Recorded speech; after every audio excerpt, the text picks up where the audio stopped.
Hello everyone and welcome to the very first issue of Retails with Toby Barnes and Ian Scott. Hi Toby, how are you? I'm good. I like the fact you call it an issue. Now yes. It sounds like these are going to be virtual magazines. Exactly, the world of publishing.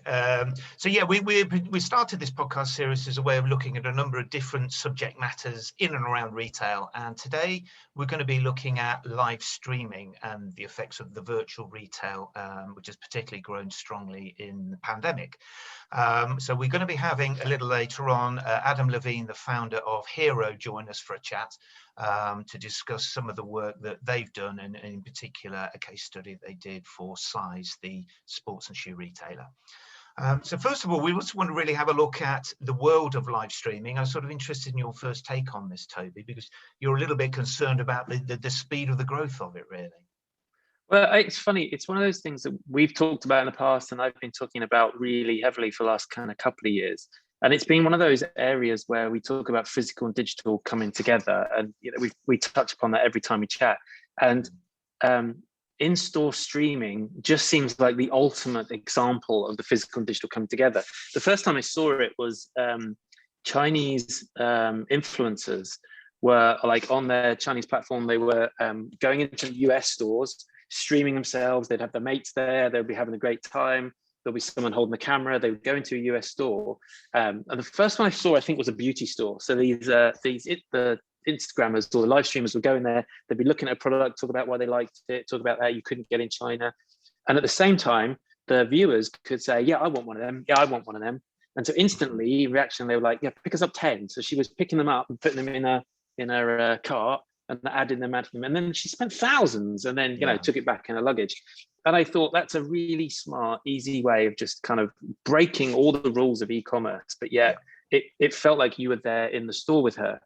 And then a lot of the Chinese like platforms were getting smarter and smarter about it. And it's I mean, I don't know if you remember QVC back in the day. I was going to say, it's like QVC on steroids, isn't it? It totally is. I mean, QVC was incredibly popular. In the US, the shopping channels were huge for a minute.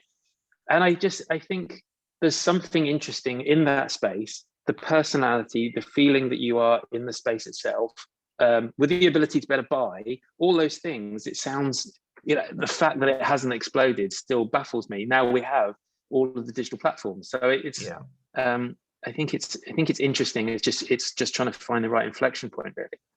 I agree. I mean, I found out this morning on another webinar I was on that in China, it's certainly taken off, and you referenced that was where you first saw it.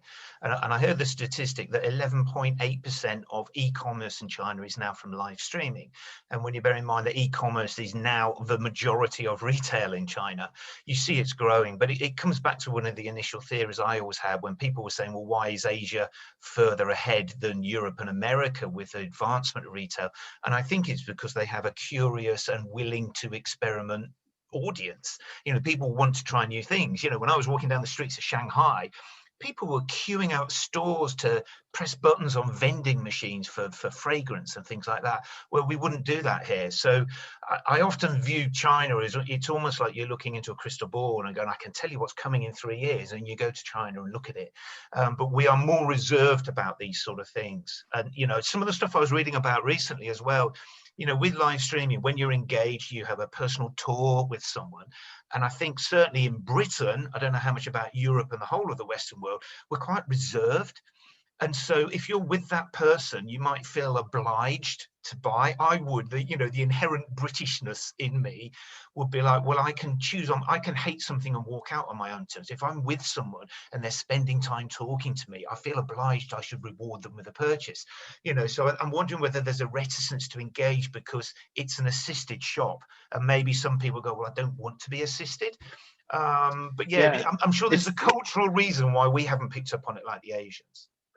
It's interesting. It's interesting in the US because there's a real shift in what the role of the in-store associate is.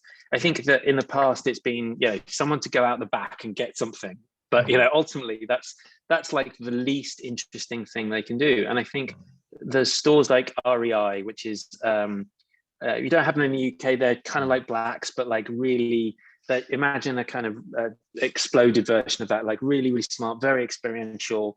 They're a B Corp, so you like everyone, you sign up and you become a member of it, and so you get discounts and you're supporting all their foundations and things.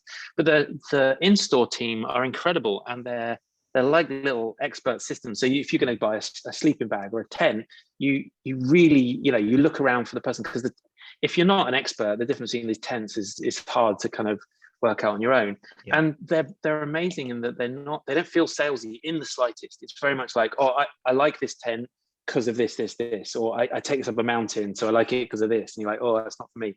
So that, and then a lot of the sense and the change in luxury, the change in the luxury sector that used to be like you would go into a luxury store and that you felt nervous going in and you didn't know if you want to talk to anyone. And the way that luxury is just as much about sneakers, and it's just as much about streetwear these days, means that you can't have that kind of usual relationship. So I think in the US, the role of the in-store associate has changed so much that it's actually, I want to go and hang out. Like you go to a Nike store and you meet these guys they used to play for Brooklyn College, and they know more about why the Kyrie is better than the Jordan or whatever, and you want to hang out with them. They're incredible, and they are the front line of the brand. And I think again, that's one of those other things that I'm really interested to find out. You're right from a consumer point of view, but even from a business point of view, why we don't see more examples of it. Because I think if you can combine the digital platform that you own with the in-store experiential feel to it and the relationship with an associate, I mean, that sounds like gold. But I'm surprised we don't see more of those. Yeah, I was just going to say, you had an example from Brompton, I think, that you you've been reading about.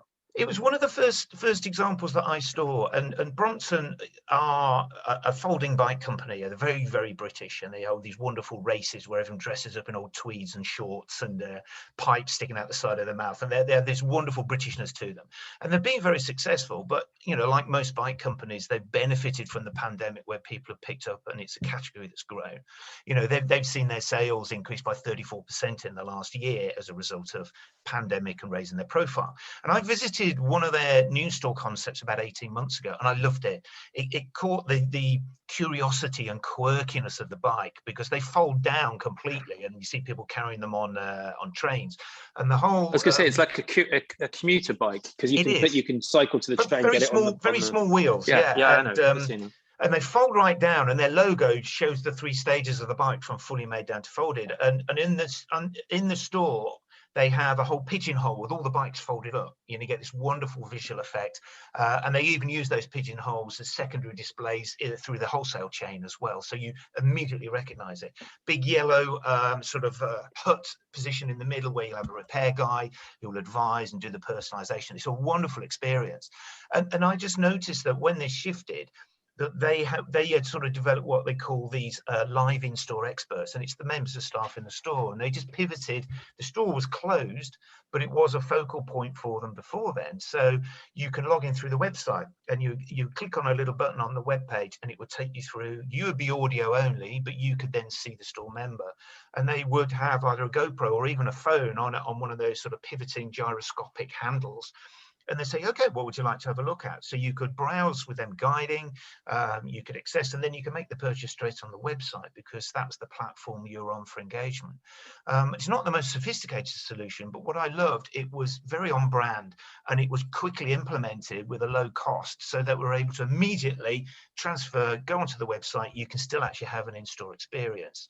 And I was thinking, when you were talking about, your experiences, that when you're talking to a member of staff, if you commit to that conversation, you're more likely to want to engage with them. If you're reluctant, you won't bother in the first place.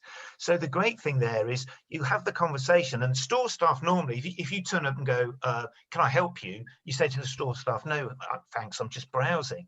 But in this situation, you are browsing with the member of staff. So what you find then, you then have a two-way conversation. And when you're talking about the tent and the use, you can have that with the bike. And I want it for just pottering around the streets. Well, do you need panniers? No, because I'm just doing this sort of thing, or I want to go out on adventures, or I have an issue folding it down, and they go, oh, we've got a lightweight titanium version, and so the conversation can then direct the salesman to focus on the real key issues for you, which you might not have in the store because you don't commit to a conversation with the sales expert when you're in the physical store. You sort of keep them at arm's length till you're ready to engage. This version, they're engaged from the start, so they have a much better opportunity to get inside your head and understand what you want. So it becomes a proper consultative sell.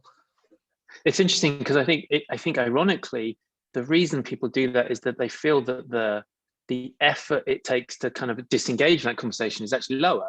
Like if you're in a store and you're like, and I don't know, I mean, as two Brits, it's like if you're in the middle of a conversation, pulling out is hard. Like, I don't want to stop now.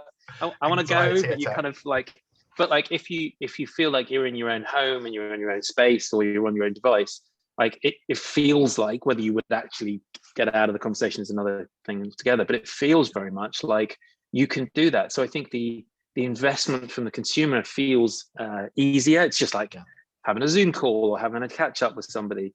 But like you say, once you're there, it actually gives you something to engage with. So yeah, I think it's an interesting area. Definitely. Well, should we bring Adam into the conversation now? Yeah, I think that'd be great. Excellent. A little bit of technology magic.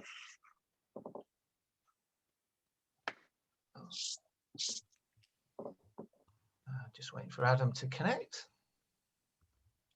Hey, that works. Hi, Adam. How are you? Very well. How are you? Very well. Thank you. Thank you for waiting for us to do our little spiel at the start. I gather you're actually in the UK at the moment. Is that right? Yeah, that's right. My wife and I were living in California till a couple of months ago, but our first baby is due in about 4 weeks' time. So we made. Congrats! Yeah, fantastic. You decided to move back into lockdown to prepare for it. We actually didn't even leave lockdown when we were in LA. So all of the time we were there, we were locked down last year, and then we came here for another lockdown. So it's been quite consistent lockdown for about 14 or 12, 30 months now. But never mind, where there's light at the end of the tunnel. Yes, if we believe Boris, bless him. We'll see. Well, okay. Well, thank you very much for joining us on our first podcast. Toby speaks very highly of Hero from his experiences at Nike, and so I think we were interested to understand a little bit about Hero and the offer and how it's been developed, and then we may be able to sort of move on to a specific example of application, if that's okay. Yeah, for sure. So why don't I go back to basics and tell you kind of where the idea came from and kind of how we ended up where we are now. But we got started 2017, and really we had this vision to bring how we communicate as humans through chat, through video calls, through stories that is most commonly found on Instagram and Snapchat now. That is essentially how we communicate. But for me, what was really lacking in commerce is any of those ways we interact as humans. E-commerce is very transactional. The product detail or description page hasn't really evolved over the past 20 years. And what Amazon has done very well and built, isn't, in my opinion, the shining example of what commerce will look like going forward. It's really lacking that human touch. So we got started to bring how we communicate together with commerce. And so fast forward kind of 4 years into our journey, we now count more than 250 major retail customers, from Nike to Levi's, Rag & Bone, Herman Miller as an example. And we essentially allow shoppers who are on those merchants and brands websites, when they're shopping and need help, advice, or inspiration, rather than speak to a chatbot or a customer service representative, Hero will connect them live, often with an expert in the store, the physical store nearest to them. And how they connect is, as I mentioned earlier, through tech, through chat, through video, all about humanizing that e-commerce experience, but all really with one aim: to give that shopper the confidence to buy. Because for too long, 99% of shoppers have landed on a brand or merchant's website and they leave. They don't buy anything. So there's all of that inefficiency, and that's really the problem that we've kind of lasered in on to try and help merchants solve. Brilliant, thanks. It's amazing. We were just, we were talking at the beginning about how I think I saw a similar kind of experience from a Chinese influencer that was going into a US store, and they had audiences engaging with them. So rather than necessarily being about consumers engaging with the in-store associates, it was more kind of a live streaming experience. But we were just chatting about how we're surprised that more retailers haven't done this. It's a perfect example of like physical and digital coming together. Like we, all three of us, like love that physical experience of being in stores, and the relationships you develop with the in-store associates is something that we all miss when you on a perpetual never-ending grid wall. It's like they're just not the same experiences. But I'm surprised how many brands haven't really engaged in video in store, and especially over 2020, where we've all been at home and we've all missed those experiences. Could you talk sort of some of the challenges you have, like for brands, why you think that maybe they haven't seen kind of all been able to kind of work with you guys as much as they could have been doing? Yeah, I think we've definitely been educating and making a market over the last 4 years, and proving that actually you can break down these barriers between online and offline retail, and you can bring that experience that so many brands have invested in their store and try and bring that to digital. I think 2020 was definitely a breakout year for us, though, a standout year in the sense that we went from 30 major customers at the start of 2020 to more than 250 customers now. And so there has been real growth, certainly from a Hero perspective. And we've also seen small mom and pop businesses try and hack together similar virtual shopping solutions. They're doing it on Zoom or maybe Hangouts, and that's fine as a great way to get started. So I think that this market is definitely being formed right now. I think the pandemic has definitely accelerated it. I think it's definitely here to stay, though. But I think that for many of the larger brands in the world who operate huge store networks, I think they're still trying to figure out how they operationalize this at scale, because they have, in many cases, tens of thousands of store associates across hundreds or even thousands of locations in a country. So this is not something that you can boil the ocean, turn it on overnight, and it just happens. So I think there's a lot of education around this space and best practice. And I think it's to companies like Hero to try and help and educate our partners to do this. The one thing I will say, though, is the consumer's now got a taste for it. They've got an appetite. They are used to shopping in this way. And so I don't see it going back to a world where it doesn't exist. I think we're all becoming more comfortable being on video. We're all far more comfortable chatting and messaging. And we want that experience when we shop. The one truth that none of us can deny is that e-commerce is going to slow down. Like, it's only going to accelerate. It's only going to speed up. And therefore, every brand has to level up their e-commerce experience. And really, it's from that point where brands are now choosing to invest, as opposed to looking at the problems in their business. They're going, well, let's look at the opportunity. Our e-commerce site has never been busier, but we have to level up the experience. We have to connect with our customers in a new way. We have to give them video shopping experiences. We have to chat with them and be there for them if they have questions. And we have to be able to stay in touch with them. We have to be investing in clienteling, as an example, to help those customers come back. So I think it's definitely forming as we speak. For me, I'm personally really excited by this. And I think there's huge smoke signals and trends that are happening, like video shopping and one-to-many video, which I'm sure we'll dive into, that we're really just at the beginning of now. So this space for me is just getting started. And for me, as exciting as it ever was, even when we started in 2017.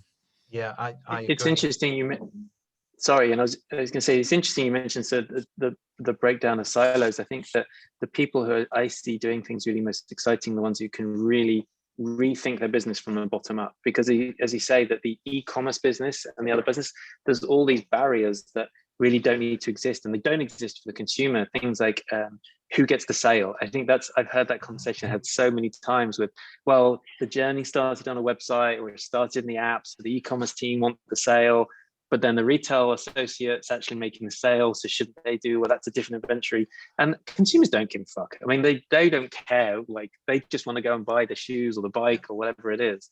And I think that they're the barriers that businesses really need to start dissolving to enable this to happen. I still see this. The reason. Sorry.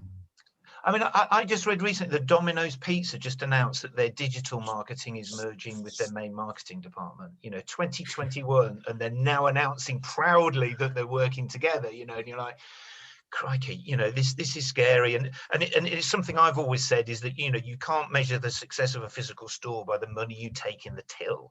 It's starting at, and And while it's difficult, and as Toby says, you're probably more exposed to those internal politics of a business in that respect, but if nothing else, what we're hoping that the last year will force the change and get people to realize that you can't just consistently try and delineate and silo. Sephora have proven that, they've said it when they open a physical store that their website traffic increases in that geographical area. It's what I call symbiotic retail. Everything should be working together, and we'll be starting journeys in stores and finishing them sat on our sofas, and people the businesses have to understand that to allow the progress. And the great thing is, the sort of thing that you offer at Hero, it physically bridges those two biggest channels and brings them into one. So that should hopefully help facilitate the change and move it forward. Yeah. I think you're starting to see this rise of like the omni-channel at P&L across retailers to say, well, let's look at it with one holistic financial lens and to see how the two channels complement each other and can coexist and drive and accelerate growth across each other. But I think from a Hero perspective, the smart move we made in the early days was to build the attribution engine, which meant that when a sales associate in a physical store was on Hero, they would perhaps have a chat or a video call with an online shopper, and they add something to their cart and buy. The store associate would get the credit for that sale. Brilliant. And that was a huge incentive for those store associates to come back to the app every single day, because it's not just giving them a chance to meet new customers that they wouldn't have met before, but it can really accelerate their own earning potential, especially in the US, where commissioned associates, is far more common than perhaps it is in Europe or other parts of the world. And so it gives them the opportunity to earn. And so you see a competitive tension amongst associates where they want to be the one to accept a conversation first and to meet that high value shopper and to give them that experience. But I think that's really driven a culture amongst the brick and mortar and the retail side to say, well, actually, e-commerce is there for us. It can support not only the business goals, but actually our personal goals as retail leaders or as store associates. And I think that was a really smart move we made, dare I say, but it's really been crucial to our success. I think without that, our concept would have probably fallen pretty flat pretty early. I mean, without the staff buying into it, it won't be used, will it? I mean, it starts and ends with them. If they don't buy into it, it won't get off the ground, no matter what the business thinks. For sure. It's interesting. I recently was doing some work and doing a lot of thinking around the relationships between CS or consumer services or help desks, and kind of. In the past, help desks always were like they were the last thing that they would try and fix something. So if there's a problem, they would go and help that. And they've shifted. They've really kind of gone 180 and actually thinking themselves as a sales channel. And yes, they're going to solve those problems. But at the same time, if you've got a concern or if you've got a challenge with not being able to get your yoga gear or not really know how to start running, whatever, that's actually a really interesting opportunity for them as a sales vehicle. And I know they've been looking at video as well in the same way. But I think the interesting thing is that the differences between an in-store associate kind of in the way they've been taught to do the sales, and maybe they're not great at technology, versus the help desk people who are great at technology. And you mentioned clienteling. I'd like to hear a little bit more about what you're doing with clienteling, because like there's a lot of technology involved in that. There's a lot of CRM involved in that. There's a lot of platforms involved in that. But they may not be very good at the video. And I think having those two different challenges, I don't know which of them will work out best. It's better to like teach the CS staff how to sell or teach the install. I don't know. I think it's the future, I think, in trying to work out what the right type of people is really interesting. Yeah. I segment it pretty simply as like pre-purchase and post-purchase. And in most cases, when you're pre-purchase, what you really need is expertise from someone who knows the product well, who can guide you and assist you. And in many cases, they want to take that a level further where they can actually show you the merchandise in a really authentic way. So often you want to see a photo of it. You might want to see the softness of a sofa where someone can actually sit on the sofa in the showroom, send you a 15-second video of that. And you start to get a feel for that in real life, what that product is like, that a static image on a PDP just could never do. And so those associates who have the expertise on the product and are trained to assist shoppers in person, giving them the opportunities to sell online, they flourish, because now it's giving them all of these net new earning opportunities. And I think what's been interesting is for so many years, brands or merchants, they invested in kind of traditional live chat tools. They empowered their customer service post-purchase teams on those channels, but then they put the live chat button on the homepage, on the PDP, and it's all of these shoppers that need help and assistance about the product, not that where they're wondering where their order is and trying to locate, an order that didn't arrive. They have a question about the fit of a pair of 501s or a pair of MXs. Like, it's in those moments an associate is so uniquely placed to help that shopper. And so in many cases, Hero will take over the product page and takes over the collection pages and the home pages, because that's where there's intent to buy that most needs converting. And that's where you ultimately drive the benefit and the growth for the retailer. That said, though, to your point, Toby, you're absolutely right. There's all of these incredible customer service teams who do know the product, and the smart brands are now investing in upskilling those teams to be able to help a customer pre and post purchase. Because as you say, maybe a slightly disgruntled customer, when they have a great CS experience and that customer can convert them and actually help them find their next sale. And by the way, we've seen many examples of that, where a customer has accidentally come through to an associate. The associate says, oh, let me try and help you. My colleague will assist you in customer service. But have you also seen these? Oh, that didn't fit? Yeah. No problem. It's all of these opportunities to convert and upsell those customers that are existing customers, or slightly maybe even disgruntled customers, post-purchase when something hasn't gone perfectly. And so I think, in the most simplistic way, for me, it's just about human connection, whether it's pre-purchase or post-purchase, about connecting to the right human who can help you in the most human way. Not where it's gray boxes on a chat screen where it says agent is typing, and you see one of those old school stock images where someone's wearing an old fashioned headset with very shiny, glossy teeth. Yes. It's just totally different to that. It's got to feel authentic. It has to feel 21st century. You often find as well, though, that in fixing a problem, you can end up with a stronger relationship than if you never had a problem before. Because a lot of situations, things go wrong. There are humans involved in any business, and humans, get things wrong. And so when you see that problem getting fixed, you go, okay, now I know that when there is an issue, and I know a number of people, and people will talk exponentially about how a problem is solved. And when you're surprised and delighted when you start off being annoyed, so it adds so much value to the whole relationship of the brand and also the retention of that client when you just get that right. And it's just understanding that, like you said, that very linear process with customer services, trying to get this pissed off person to shut up and go away or buy something else, and you twist it around into a happy, delighted customer who wants to buy more and does buy more, and it's very easily done. And it's great to see how the technology can be applied in that way as well. Yeah, definitely. I think that human connection, as I say, is key to it. Being able to see who you're speaking to, be able to know even where they are if they're in a store, and within our user interface, the customer can see it, the shopper can see actually they're speaking to Ian, and he may be in this store location, and you can see his preferences and a profile about them. Like, it makes a world of difference, and you're connecting them in a way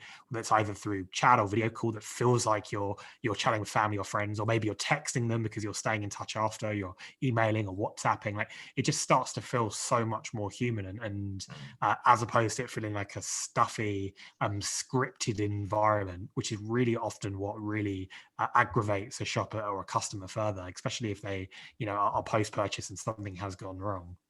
Yeah, I agree. Karska, you mentioned the and we were talking this morning, but I was looking at Instagram announced multi-stream live, so you can have one and the other people come in, and I know Amazon has its own live streaming kind of QVC style shopping experience. Where do you see, and I want to say where do you see the future, but kind of we're still trying to get to the present. We all three of us know that this is important and brands are just getting there, but if a brand is looking to kind of leapfrog some of the early experiments, where do you see the future of kind of video in retail? Yeah, I think video is just about changing every industry, every category. Video on demand for your doctor.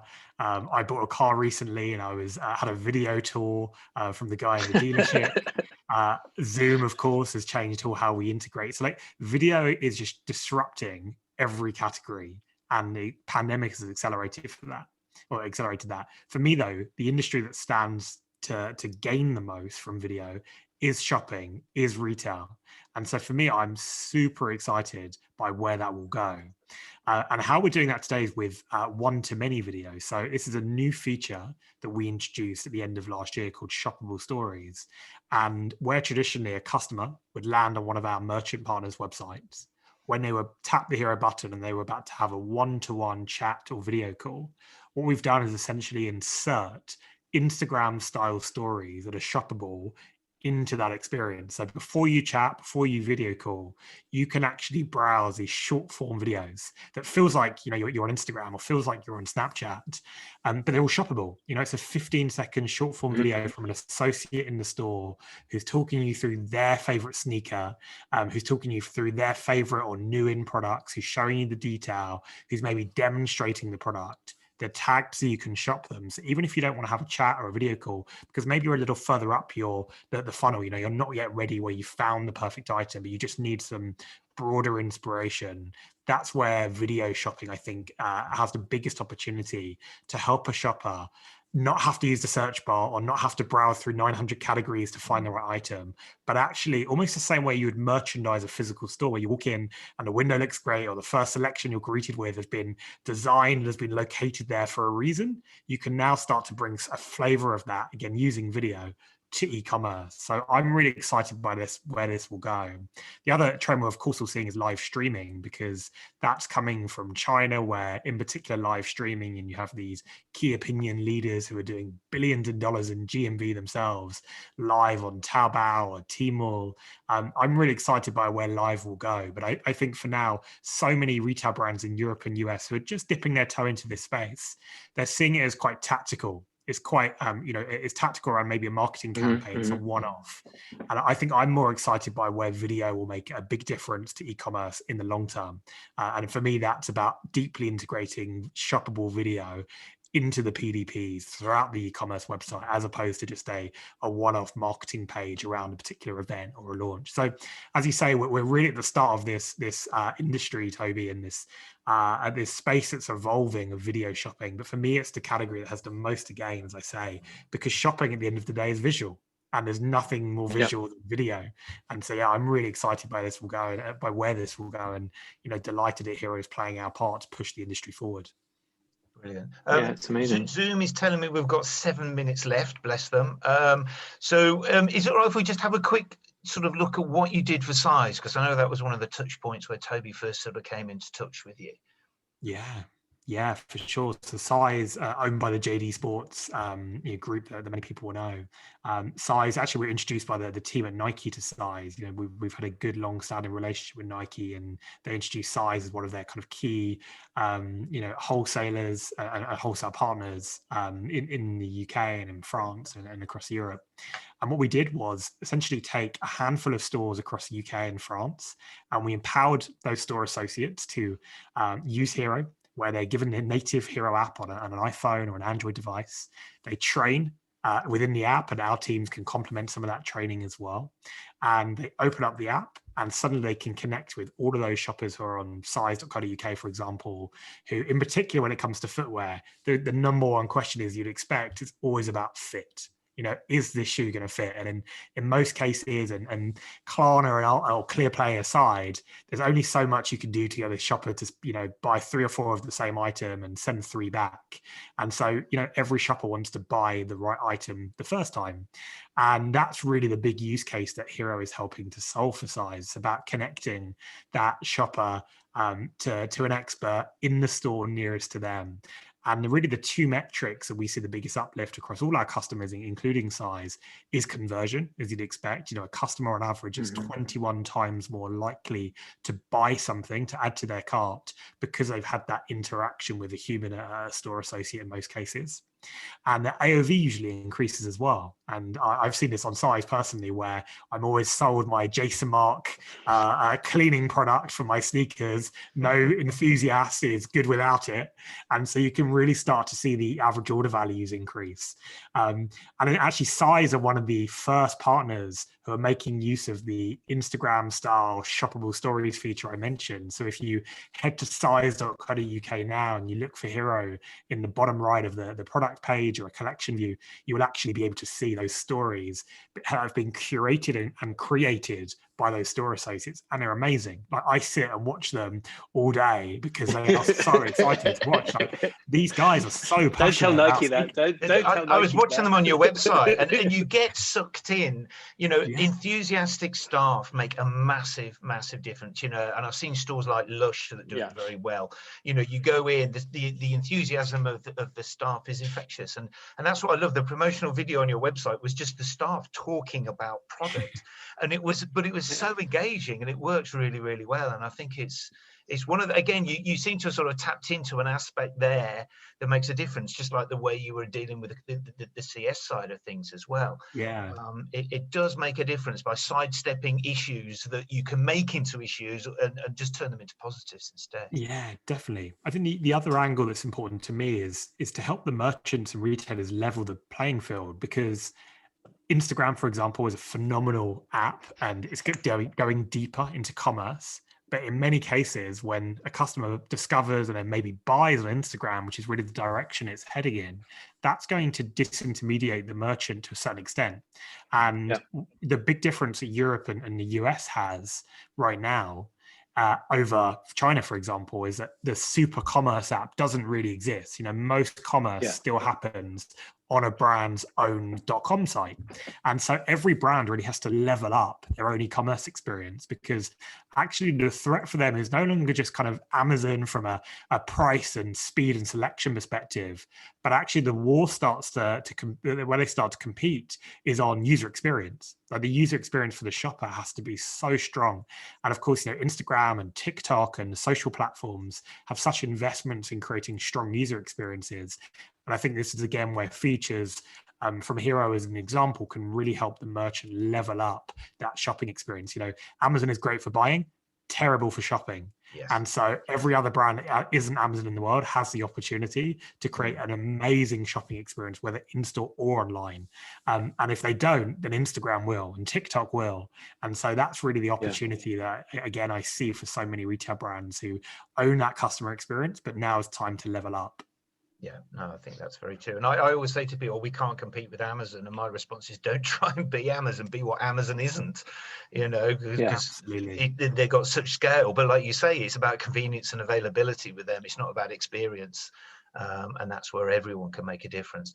Now, we've got 2 minutes left. There was just one quick thing I just wanted to touch on, if that was okay. You talked about, you know, like mum and pop stores at the start.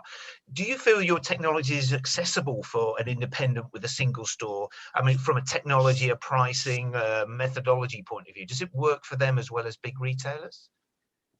Yeah, for sure. We started by design with larger brands like Nike and Levi's of the world, and Rag & Bones and Herman Miller's. But as we know, the majority of retail, especially in the US, is really mum and pop and independent retail. And that's really what led us to partner with Shopify. And so we now have a Shopify integration. That means any business running on Shopify can add Hero to their site, 3 clicks at a much lower price point. No technical integration required or coding. It really is 3 clicks to get started.